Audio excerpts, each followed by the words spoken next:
A los profetas lo rechazaron, a Jesús lo mataron, ahora Él envía el Espíritu Santo. ¿Cuál es el desafío? Conocerlo. Tener una experiencia personal, ¿no? Y ser llenos de Él. Y la llenura me habla de un control. ¿Por qué? Porque voy a tener una vida sobrenatural. O sea, si tenemos esa relación, lo conocemos, una experiencia personal, estamos llenos, nuestra vida va a ser sobrenatural. Sobrenatural.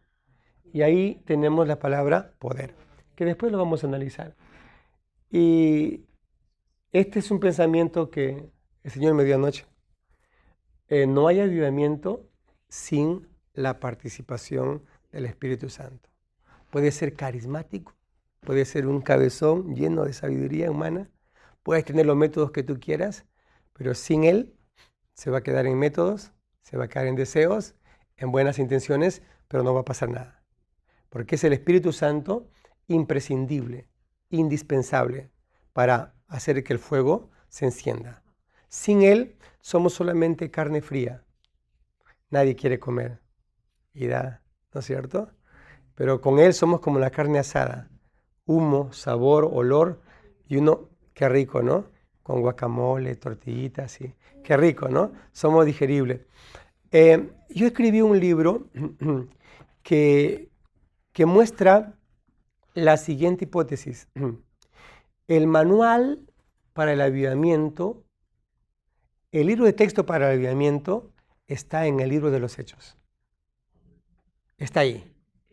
No tenemos que ir a la China, no tenemos que ir a Harvard, no tenemos que ir a Israel, no tenemos que ir a Centroamérica o al Perú o a Colombia.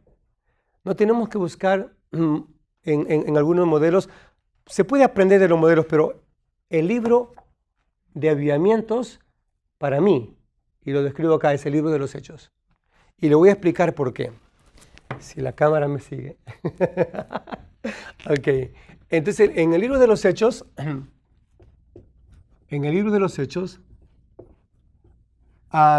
hay tres aspectos que quiero mostrar antes de entrar a la clase de hoy, ¿verdad? Y lo detallo en mi libro con más amplitud.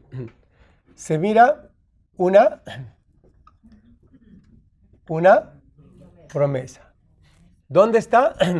Vamos a poner Hechos 1:5 y 1:8. ¿Qué dice la promesa? ¿Cuál es la promesa? ¿Qué vamos a recibir? Poder. ¿Qué?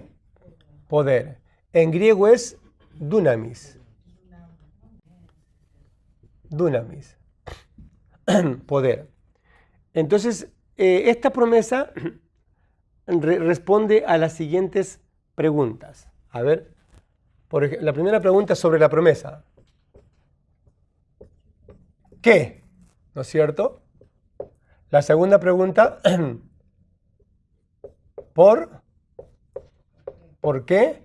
Y la tercera pregunta, ¿para qué?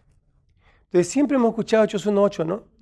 Y se pregunta, y uno nomás tiene la mente de el bautismo y el Espíritu Santo y hablar lenguas y saltar y brincar y qué bonito, ¿no? Pero esta promesa tiene una naturaleza bien grande, ¿no? ¿Qué es lo que promete Dios en Hechos 1:5 y 1:8? ¿Qué nos promete? Poder. Que dice, recibiréis poder. Hechos 1:8. Recibiréis poder. Entonces no dice recibiréis emociones. No dice recibiréis nuevas lenguas, que es parte, pero no es el objetivo, ¿no? Sino van a recibir poder. ¿No es cierto? Es poder. Y poder es dunamis, dinamita. ¿No? ¿Cómo se tumba un edificio ahora, hermano, en estos tiempos? ¿Con martillo, con pico, pala o con dinamita? Cae el edificio, pero inmediatamente, ¿verdad? Con dinamita. Porque es rápido. Con su martillito, con su pico, con su pala, se tumba un edificio de 20 pisos ¿en qué tiempo, hermano? ¿no? Se va a hacer viejo, no lo va a tumbar. Pero el dunamis viene para acelerar los cambios, ¿no es cierto? El poder. Eso es lo que Cristo prometió. Entonces, ¿qué le promete?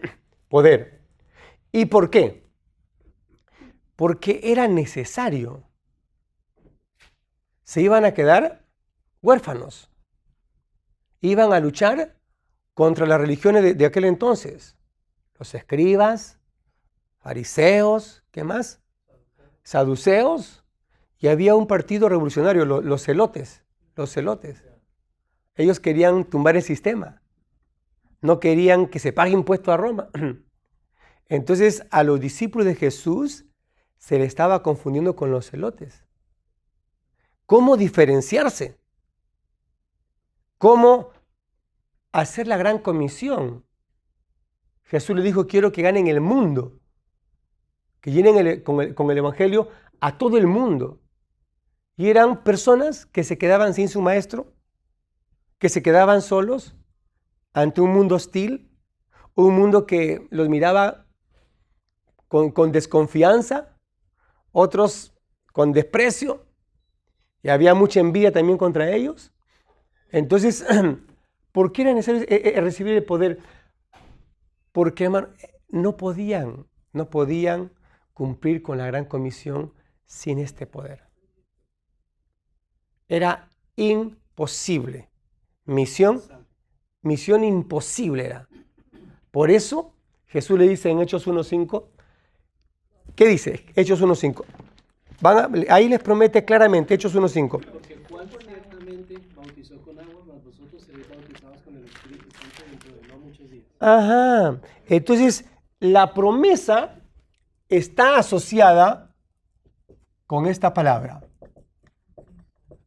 ¿No es cierto? En el 1.5 se promete bautismo y diferencia Lucas. Lucas es un médico muy sabio. Detalla las cosas con bastante profesionalismo. Entonces, él dice, el bautismo de Juan es uno, pero Cristo le va a bautizar de otra manera. No, Lucas delinea esto claramente, ¿no? Entonces Juan le bautizó con agua, pero ustedes, dice Jesús, van a ser bautizados con el Espíritu Santo dentro de no muchos días. Después de que Cristo se elevó al cielo, ¿cuántos días pasaron? Uno dice 10 días en el aposento alto, otro dicen 15 días. Está más de 10. No, para esperar la promesa en Pentecostés, en el aposento alto. Después de la ascensión, ellos estaban allí. Y Jesús les había dicho claramente, no se muevan de Jerusalén, verso 4, ¿no? Esperen la promesa del Padre, la cual oísteis de mí. Entonces acá se asocia la promesa con el bautismo del Espíritu Santo. Entonces, ¿qué nos promete? Poder. ¿Por qué? Porque era indispensable. Porque sin él no se podía ganar el mundo de aquel entonces. ¿Pero para qué? ¿Para qué es este poder? Y en Hechos 1.8 está clarito, ¿no? Para hacer, no para decir qué tremendo fue el culto anoche, ¿no? Estuve en el tercer cielo. Lo vieras, cómo se sintió bonito. No es un instrumento de deleite. Claro, uno siente maravilla, ¿no? Pero la finalidad, ¿cuál es? ¿El para qué? ¿Para qué? Para hacer. Ahora, ¿qué significa testigos? En griego es martureo. ¿Qué es martureo?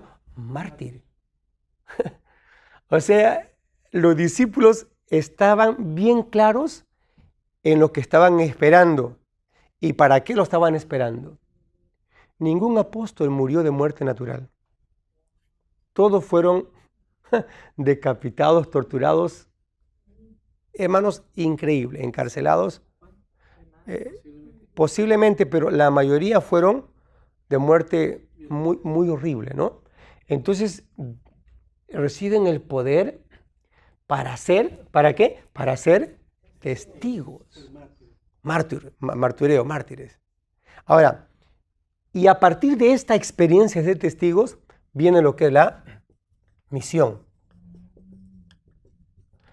¿Testigos dónde? Jerusalén, Judea, Samaria, ¿y hasta dónde? Y hasta el Perú.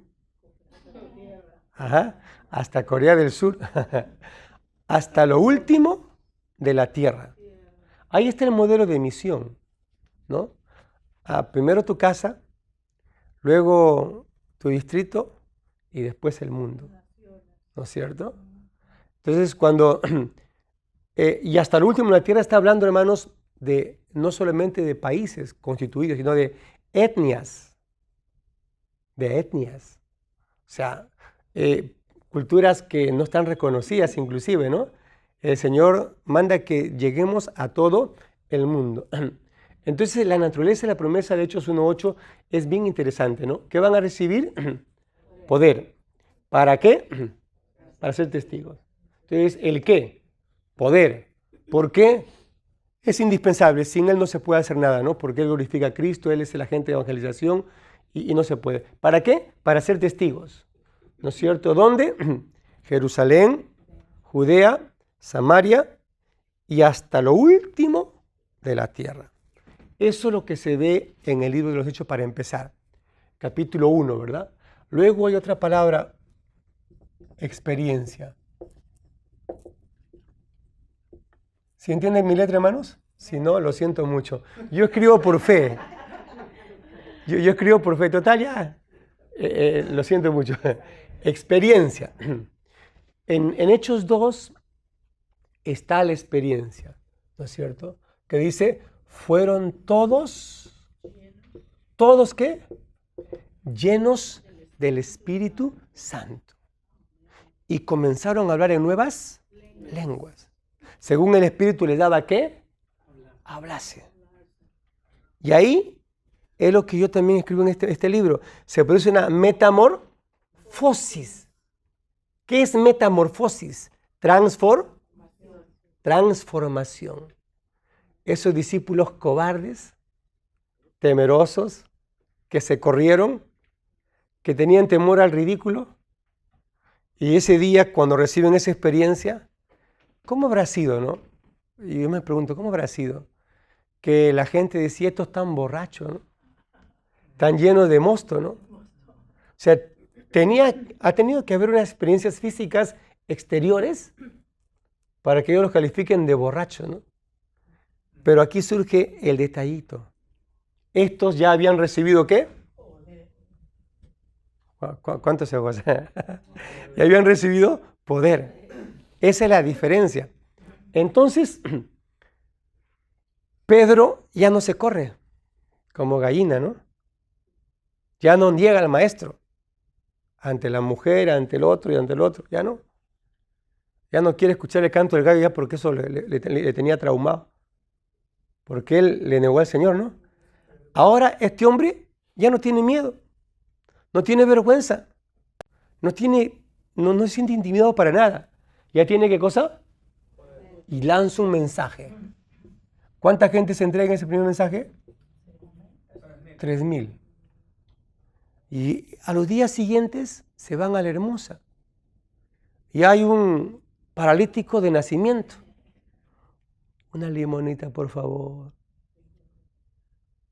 Y de repente Pedro y Juan se quedan mirándolo y Pedro ya tenía algo diferente. ¿Qué tenía Pedro? Le dice, mírame, míranos. Se queda mirando. La propina va a estar fuerte, dice, ¿no? Mírame, los judíos son judíos, pues ¿no? Uy, viene una propina fuerte, ¿no? Y le dice Pedro, no tengo oro ni plata, pero lo que tengo te doy. ¿Qué tenía Pedro? Power, ¿no? En inglés, ¿no? Dígalo en inglés, hermana. Power. Qué lindo suena en inglés. Ok. Tiene poder. Entonces, ¿qué le dice al paralítico? En el nombre de Jesús lo toma de la mano y levántate y anda. ¿No es cierto? Y ese paralítico comenzó a brincar, a saltar. Y toda la gente maravillada. Y Pedro lanza otro mensajito. Mensajito, digo yo, ¿no? Un mensaje fuerte, acompañado con demostración de poder. ¿Y cuántas almas entrega? ¿Cuántas? 5,000. En una semana, ¿cuánta gente ya tenían, hermano? Alaban al Señor. ¿Y ahora qué hacemos en este país? Hermano, ¿qué no hacemos para que venga la gente? Ya pues ven, mi iglesia tiene buen parking. Hay enfermería en mi iglesia. Tenemos cuidado de niños. Ajá. Tenemos comida gratis. Hay cafecito, ¿no es cierto? Los hermanos son buena onda. Ay, poder en nombre de Jesús. Pero mire, ellos en una semana tenían 8,000. Le pregunto, ¿vale la pena tener una relación con el Espíritu Santo? Vale la pena, ¿verdad? Entonces, esta fue la experiencia. Lo que describo ahí como una metamorfosis. El cambio, la transformación de huérfanos a testigos. Testigos, martureos, mártires. Huérfano, una persona sin protección, sin amparo, pobrecito yo. Ahora no. Tenían al Cristo glorificado. Cristo se había hecho real a través del Espíritu Santo, ¿no? Y tenían ellos experiencia de poder. Ahora, la otra cosa que yo veo en Hechos, que también relato, es una prioridad. Hermanos, los apóstoles se dieron cuenta que esto funciona. ¿No es cierto? Porque una semana tenían 8,000 miembros. ¿Y sabe cómo estaban ellos, hermanos, esta gente? Todos los días perseveraban en la comunión, en el partimiento del pan, en el templo y por las casas todos los días. Todos los días. Todos los días. Entonces se dieron cuenta que esto era esta experiencia, que era el cumplimiento de ¿cuál, hermano? De esta promesa. ¿Cuál es la promesa? ¿Que van a recibir el bautismo de qué? ¿Y qué íbamos a recibir? ¿Y para qué? Para cumplir una misión hasta lo último de la tierra. Le pregunto, ¿Dios ha cambiado o sigue siendo Dios? ¿Dónde está el problema? ¿En Dios o en nosotros? Ajá. Ellos tienen experiencia en Hechos capítulo 2. Hechos capítulo 2. Y en el resto del libro de Hechos, en todo el libro, hasta el capítulo 28, vemos a una iglesia que tiene como prioridad, ¿qué cosa? El bautismo del Espíritu Santo. ¿Ok? Ellos predican, la gente se salva, pero bastantes personas, ¿no? Pero tienen como prioridad el bautismo del Espíritu Santo. ¿Cómo lo puedo demostrar esto yo? ¿Cómo se puede demostrar esto? Mire, reciben ese poder y están contentos, ¿no? Solamente en Jerusalén. Solamente en Jerusalén. Esto se llama, en misiones, se llama la misión centrípeta, ¿no? Centrípeta, solamente nosotros. Una misión centrípeta. ¿Y esto era la voluntad de Dios? No, porque la promesa decía Jerusalén, luego Judea, después Samaria y después hasta lo último. Ellos no querían. Ellos nomás querían acá. Entonces, ¿qué cosa viene? Persecución. Entonces la gente comienza a salir, ¿verdad? Comienza a salir. Y por donde iban con el poder, con la dinamita, por donde iban. Eran imparables, eran unos leones. Y Felipe llega a Samaria, ¿se recuerdan? Y toda Samaria acepta el evangelio, toda Samaria. Y habían, dice, señales y milagros. Jerusalén se entera. Ya los samaritanos tienen el evangelio, pero no tienen el bautismo. ¿Y qué dicen? Mandemos a Pedro y a Juan para que les impongan las manos y reciban el bautismo del Espíritu Santo. Entonces llega Pedro a Samaria, ¿verdad? Llega Pedro a Samaria y imponen manos. ¿Y qué pasa con la gente? Comienzan a recibir el bautismo del Espíritu Santo.